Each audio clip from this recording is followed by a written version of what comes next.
that's a real good start. So let's now cover some of the components. We've got 3 cameras set up, so hopefully the viewers will be able to see this very clearly. Why don't you start us off where you like, and I'll try and follow.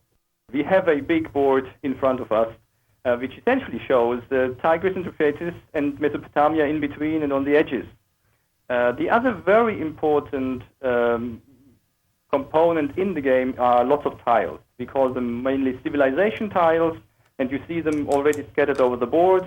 And they represent these 4 areas which I mentioned, so the people and the king, and then the priests and the temples, and then the agronomy along the rivers, and finally the traders, which are represented in green.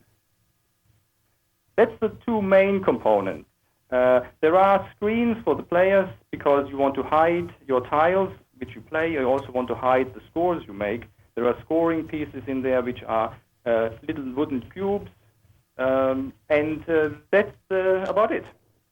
Well, the main thing with this game that I found was everything is color-coded. So if you're talking red, you're talking about the church or the temples.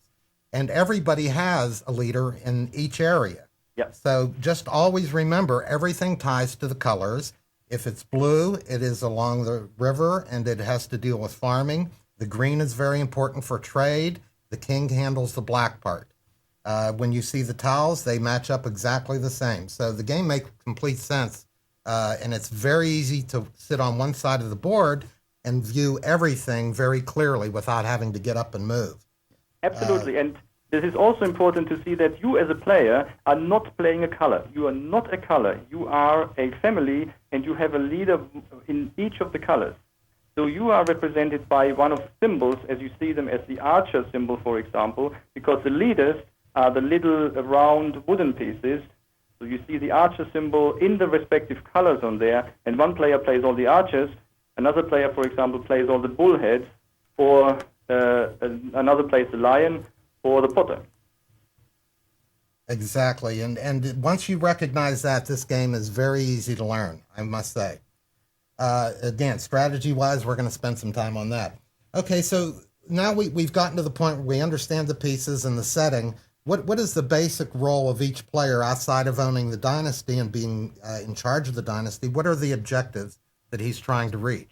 The objective is, of course, he wants to be the most successful player in building civilization, building the culture. Now, I think what is very important in the civilization, in the development of it, is that you have an enormous harmony and a balance between the different forces in there. And therefore, your objective is not to be very good in religion or very good as a king or a very good merchant. Your objective is to be good in all of these things. And that means you will, afterwards, at the end of the game, be scored according to your lowest achievement. That means we look at the different players, and if one player has been particularly weak in being the merchant, then this is his score. And if the other player has been particularly weak on the religious side, then the religion will be his score. So that means always the weakest side, the where you are the least developed, that's what you did, because it's essentially the weakest part of the chain which we are measuring here. And so you always need to develop this side, and you can't be satisfied with having very good developments in some areas. You always need to look at these big areas and bring these up. Exactly, and we're going to spend a lot more time on that when we get to scoring. Okay, now we have a lot of, and I'm sure the people are looking at this, there's a lot of different regions on the board. Yeah. How does this relate, or what's the difference between a region and a kingdom? Yes. Essentially, as you already said, the basic game rules are very, very simple. When it's your turn, you either place leaders or you place tiles, and you may do 2 of these activities. And so in the course of the game, we get more and more tiles onto the board, and we get more and more leaders on the board. If you play a tile, you create a region. So a region is either one tile, or when you place several tiles adjacent to it, then the region simply grows. What turns a region into a kingdom is when you place 1 or more leaders into that region. And then it's simply a kingdom. And so all the game is about is essentially to fill the board and to develop the individual regions, turn them into kingdoms, and let the kingdoms grow, get more of the leaders into the kingdoms, and make sure that these kingdoms prosper and take lots of the areas up and bring you lots of scores.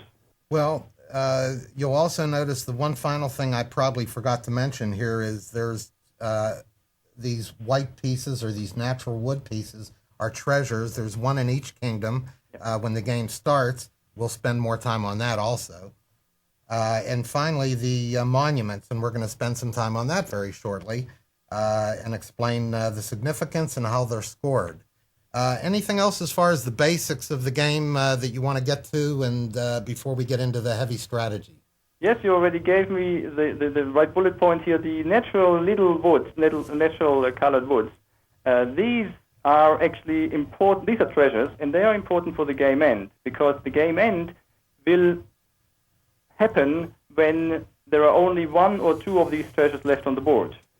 And you pick these treasures up by building larger kingdoms around them, and as soon as you have more than one of these treasures in a kingdom, then you can actually pick the superfluous treasures up.